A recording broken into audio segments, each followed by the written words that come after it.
পড়তে পারেন না, সূরা ইখলাসটা তো পারেন।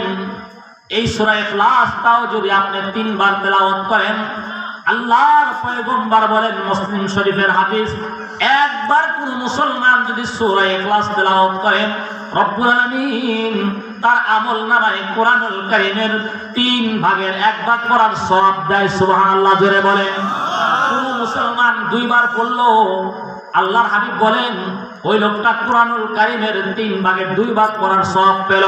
কোন মানুষ যদি সূরা ইখলাস যদি 3 বার তেলাওয়াত করেন, আল্লাহর হাবিব বলেন ওই লোকটার আমলনামায় পুরা কোরআন খতম করার সওয়াব দিবে। সুবহানাল্লাহ জোরে বলেন।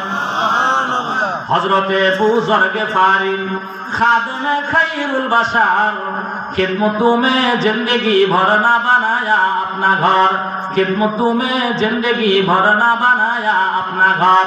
हजरत आबू जर गीफारीর কথা বলতেছিলাম। হযরত আবু যর গীফারীর 2টি আমল আল্লাহর কাছে প্রিয়। হযরত আবু যর গীফারী যেই 2টা আমল করার কারণে আল্লাহর কাছে প্রিয় হলো, আমি আপনি আমল যদি করতে পারি আল্লাহর কাছে প্রিয় হব। কথা বলেন ঠিক কিনা? আল্লাহর কাছে প্রিয় হলে তার দাম বাড়বে না কমবে? এমপির কাছে বেশি দামি না আল্লাহর কাছে বেশি দামি? একজন মানুষ যদি মন্ত্রীর নিকটতম হয়, এটাই বেশি দাম না আল্লাহর কাছে দামি হলে বড় দাম? এজন্য আল্লাহর কাছে আমাকে আপনাকে দামি হতে হবে। এই অবস্থায় আমি আপনাদের সামনে করব। 1 নাম্বার পয়েন্ট বললাম, ওয়া ইবাদুর রহমানিল্লাযীনা ইয়ামশুনা আলাল আরদি হাওনা ওয়া ইযা খাতাবাহুমুল জাহিলুনা ক্বালু সালামা।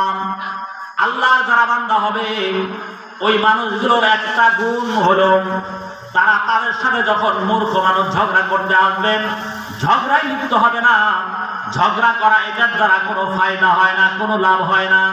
বরং ইমানদার বান্দা যারা, আল্লাহর যারা গোলাম হবে, ওই মানুষগুলো বলবে সালাম সালাম। অর্থাৎ তোমার সাথে তর্ক বিতর্ক করতে আমি রাজি নয়, তোমার রাস্তা তুমি মাপো, আমার রাস্তা আমি মাপি। এটা হবে ইমানদার ব্যক্তির পরিচয়। সালামের কথা বাস্তব, সালামের কথাটাই বলি।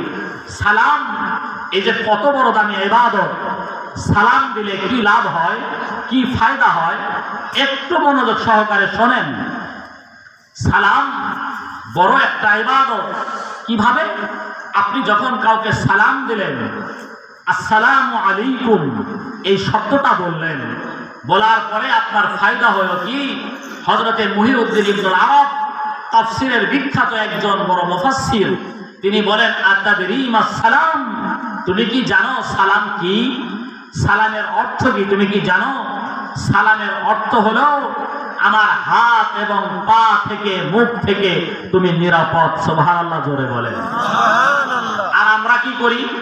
সামনে পড়লে সালাম দিই, যাওয়ার পর পরই তার বিরুদ্ধে কুৎসারটনা করে, গীবত গায়। গায় কি গায় না? কথা বলেন, গীবত গায় কি গায় না?